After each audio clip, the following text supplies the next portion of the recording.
Let's talk now about that G7 summit with Labour's Shadow Foreign Secretary Lisa Nandy, who joins us. Good morning to you. Hi, good morning. Thank you very much indeed for joining us. So what are you hoping to hear today? We're going to talk about China and Russia, climate change, and of course Northern Ireland Protocol rearing its ugly head, and of course dealing with the global pandemic aspect of COVID as well. What are you hoping we're going to get out of this summit? Well, we've got to get a global agreement on vaccinations to make sure that vaccinations reach every corner of the globe. If we don't do that, we're going to suffer serious consequences here in Britain. And the Prime Minister's got an ambition to do that, but so far doesn't seem to have much in the way of a plan. We need to ramp up manufacturing capacity around the world. There are some parts of the world where there isn't any capacity at all. The IMF says that if we do that, it represents the best return on investment in modern history because of the economic consequences of not getting a grip on this for Britain. So it's in our interest to do that, and we've got to see that global agreement reached this week. Well, Joe Biden and Boris Johnson met for the first time yesterday. First, the world leader Joe Biden has met off US soil since he's become president, and they agreed they were going to announce this 500 million doses coming from America and 100 million from Britain pretty much by the end of the year for poorer countries. Given that you need 2 doses of most of these vaccines, 600 million in total, half that for the number of people, 300 million people. I've got to be honest with you. I mean, it's a drop in the ocean of what's needed, isn't it? It is a drop in the ocean, but it's a start, and a start is important. But that's why we need this global agreement to make sure that we can actually ramp up manufacturing capacity and invest in healthcare systems in parts of the world where they just don't even have the capacity at the moment to administer the vaccine. We could do that relatively quickly with the right ambition and goodwill, but we've also got to make sure that we've got vaccines here in the UK in order to break the transmission chain here. And that's why we've got to ramp up capacity, not just donate surplus vaccines. I'm standing here in Salford, just a few miles down the road. We've seen a huge rise in transmissions amongst young people in particular. And we've got to make sure that we do our bit here in Britain to break that transmission chain and get the vaccine rolled out here quickly as well. And I want to go back to what's happening in mainland Britain in just a few moments. But let's talk first of all about what's happening in Northern Ireland. Big issues with the Northern Ireland Protocol. Emmanuel Macron, the French president, overnight basically saying, no, there's not going to be any new negotiations on Brexit EU relationship. The Northern Ireland Protocol stands. We are seeing that enacted, to the letter of the law, every T crossed, every I dotted, in a very different way than the EU operates in terms of customs checks. The EU eastern border has fewer checks. That entire thousands of miles of borders has fewer checks on goods coming in and out than does goods coming from the British mainland to Northern Ireland. Does that tell you that the EU are genuinely concerned about the internal market and the safety of sausage meat or the safety of medicines going into Northern Ireland and the Republic of Ireland? Or does it tell you that they are being deliberately difficult and punishing us for Brexit? Well, look, I agree with you that we need to see some goodwill and creativity and flexibility from the EU, but we also need to see that from the UK government as well. And frankly, it beggars belief that 5 years after we voted to leave the European Union, we're still locked in this loggerhead. Your party had quite a lot to do with that, didn't they? Well, I mean, look, I campaigned for Remain, Julia, as you know, and I would have liked us to stay in the European Union, but we didn't. And so I spent the next few years trying to get a deal through. Yeah. And it is deeply frustrating that here we are on the eve of the most important G7 summit for a generation, where we've got to get global agreements on global taxation that are worth billions to Britain, vaccinations to every corner of the globe, and action to tackle climate change. And we're still involved in this row. The government could resolve this very, very quickly if they wanted to. If we agreed a food standards agreement with the EU, then it would reduce the friction in the Irish Sea. And don't forget, this is a deal that the Prime Minister himself negotiated. Oh, no, absolutely. But the EU could resolve this. Why do people who voted on the Remain side, and all credit to you, you're one of the few front-bench Labour politicians who were saying, look, you've got to actually, acknowledge the actual vote and respect the vote. And I've always had a lot of respect for you for doing that. But at the end of the day, it is the EU that are ramping this up. Everyone knew that Northern Ireland would have to be a fudge. They were left in this halfway house, half in, half out of the EU, because we didn't want that hard border between the Republic of Ireland. That relies on everyone agreeing to a kind of fudge and not having all those checks. The EU does not for a moment think there's a major issue with the safety of sausage meat coming from the British mainland, or there's an issue with all of those things being shipped into Northern Ireland Ireland, then suddenly appearing in, in Austria. That's a load of nonsense. They're doing this to be difficult. Shouldn't the onus be on, and shouldn't Labour actually say to your lovely big friends in the EU, listen, stop messing about. You're causing troubles. You're the ones who are going to bring back trouble on the streets of Northern Ireland, and you need to stop it. Well, look, if we were in government, we would be pushing very, very hard against any suggestion from the EU that there can't be flexibility. If you were in government, we wouldn't have left the EU. Well, no, I mean, look, if we were in government tomorrow, we would be having to start from here. And what we would be saying to the EU is, come on, show us some goodwill, show us some flexibility, be creative about this. But, I don't accept the idea, Julia, that there was no alternative to this.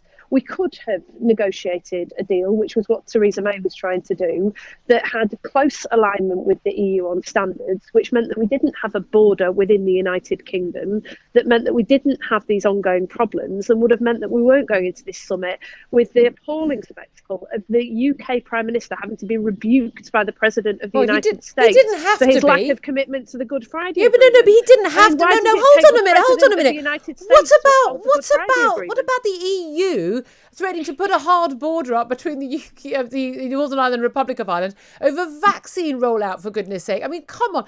Biden didn't have to put his tuppence worth in on this. The reality is, you're talking about we should have close alignment. That wasn't what the EU were demanding. They were demanding that we left and became an independent country, but we had to follow all EU rules as they existed at the moment we left, and continue to follow all changes in EU rules forevermore. I'm sorry, that's not independence. That was not acceptable. No, look, but there's a way of resolving this that doesn't mean that you sign up to EU rules forevermore. It just takes a bit of goodwill, creativity and flexibility. And I'm sorry, but I followed every twist and turn of this. And there was a point at which it would have been possible to get an agreement around that. I think it is still possible to get an agreement around this. And to be honest, we've left the European Union. We agreed to leave 5 years ago. We shouldn't still be in the position where we're having an ongoing row about this. And the Prime Minister did something important yesterday. He reaffirmed his commitment to upholding the Good Friday Agreement. That is something that he could have done some time ago and would have gone a long way to helping to repair some of the goodwill that has been squandered. Yep. But it took the intervention of the US president. I think that's shameful. He's the Prime Minister of the United Kingdom. I don't think that anyone at any point ever thought that they were undermining the Good Friday Agreement. I don't think you need to reiterate that. It's just absurd. Can I just also ask you about the issue of jab rollout? We talked about jabs being rolled out to poorer countries that haven't been able to get those jabs. We've got a magnificent jab rollout here. It's one of the few really big successes of the government's handling of the pandemic. And yet we're still talking about, in 10 days' time, us not coming out of the latest the ongoing lockdown restrictions. It's going to be a massive hit to not just hospitality, to travel, to the tourism industry, to many, many people's freedoms. And yet, apparently, the government's looking at a 2-week or a 4-week delay because we're told of the Indian variant and need to roll out more jabs. Is there any real justification for continuing with any version of lockdown when we are seeing basically a handful of deaths every single day and infections rising, but not hospitalizations and not deaths? Well, I want to see us come out of lockdown, and I can't, I'm standing here as somebody who lives in a part of the country just a few miles down the road where we haven't been out of lockdown for more than a couple of weeks over the past year. So I'm desperate to see us meet that deadline on the 21st of June. I have to say it's looking increasingly unlikely, not least because you're right to say that it's younger people who seem to be more at risk of contracting this variant, especially because they haven't been vaccinated yet, and they're less likely to die of COVID. But they are being hospitalised, and that is a real problem here in the northwest. No, that's not what the NHS chiefs are saying. Well, look, we're struggling with capacity here. It's not just because of COVID. It's because we've got a 5 million backlog of cancelled or delayed operations and treatments on the National Health Service, including cancer care, and hospitals are desperately struggling to try and catch up with that. So we've got to protect the NHS, but that's not the job. The job of the NHS is to protect us. It's not the other way round. Well, no, but we've got to make sure that the NHS isn't overwhelmed, because that is the best way that we protect us. But look, the government could do something now to make sure that we're on track to unlock on the 21st of June. It could get a grip on what is happening at the borders. We've been urging this for over a year. We've got an amber list that is absolute nonsense. People don't understand it. They're not quarantining. It's absolute chaos. How do you know they're not quarantining? Well, because we know that a lot of people who are asked to quarantine aren't. There are two reasons for that. One is because the government is chopping and changing the guidance at very short notice, but the other reason is because there isn't proper payments for people who are asked to self-isolate. Only 1 in 8 workers are actually eligible for that payment. You don't get paid. You don't get paid to quarantine after coming back from an amber list country. No, you don't. Why would I, having had COVID a year ago, having had 2 jabs, I can go to France as of Wednesday, and I can go there with my 2 jabs vaccine certificate without having to self-isolate, without a test. Oh no, I think I do need a test now, an antigen test, not even the full PCR test. But I come back to this country, I'd have to self-isolate for 10 days. Why? Why do the jabs not work in England, but they work in France? Well, look, I think the bigger issue is why would you be allowed to go to France or to Portugal or to any of the countries? I'm a free citizen. I'm an adult. Why shouldn't I?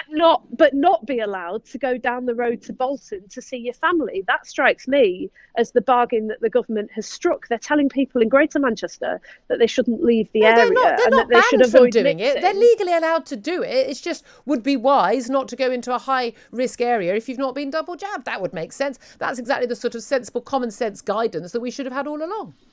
Well, I mean, I agree with you about the need for common sense guidance. And actually, the British people, I think largely for quite some time now, have been taking matters into their own hands and just using their own common sense because the government guidance has been so confusing. In fact, a few weeks ago, we had new guidance issued here and the government didn't even bother to tell us. It just makes a nonsense of the whole system. I know you have to go, but can you answer my question? Why my vaccine works in France, but it doesn't work in the UK?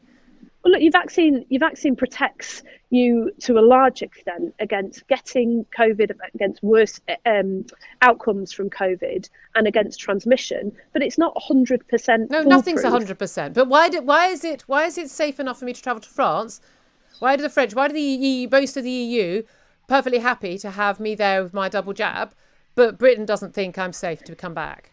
Julie, you can't have it both ways. You just spent the first part of this interview haranguing me because I said that we ought to be listening to what EU counterparts are saying and trying to find an agreement with them. And now you're saying that we should be following the rules. No, I'm not saying we should be following the rules. Our own government. No, I'm not saying we should be following the rules of the EU. We should be following the science, cap T, cap S, which tells us vaccines work. Vaccines were the route out of it. Once we're all double jab, we'll come out of lockdown. I know you're not in charge of policy, but my God, the Labour Party has been cheerleading every single lockdown on. I don't understand why, if the vaccines are the route out, and why other countries that are way behind us on their vaccine rollout are opening up and they are allowing people to travel freely, why suddenly we think that vaccines don't work well enough. They're never going to work 100%. The MMR doesn't work 100%. The flu jab doesn't work 100%, but we don't lock down our country because of that. Why is it working in France but not working here? Well, look, France has got problems as well. I don't think there's a silver bullet for this, but there are a lot of young people in this country who simply haven't had the vaccine, and that is causing a real problem. They're at virtually zero risk of serious illness or death. Yeah, well, look, sorry, I'm standing here in the northwest of England where our hospitals are struggling, where we're not asking struggling. For the NHS has said they're not where struggling. We're in a race against time to get the vaccine out. And we cannot afford another lockdown. And the consequence of what you're arguing is that we could end up in lockdown for longer or in another lockdown. That is just simply not acceptable. We will not put up with that here in the north of England. And that's why we want the government to step up, get a grip on the borders, get us the resources that we need so that we can unlock, so that you can go to France without putting yourself or anybody else I'm not putting anyone at risk right now. Lockdowns are a political decision, not a medical decision. We don't have to have we don't extend this lockdown to avoid another lockdown. We just don't have to lock down. I know I've kept you way over time. I'm going to let you go, Lisa Nandy. I know you're not in charge of this policy, but my God, I'd love it if we actually had an opposition in this country. It would have been really nice.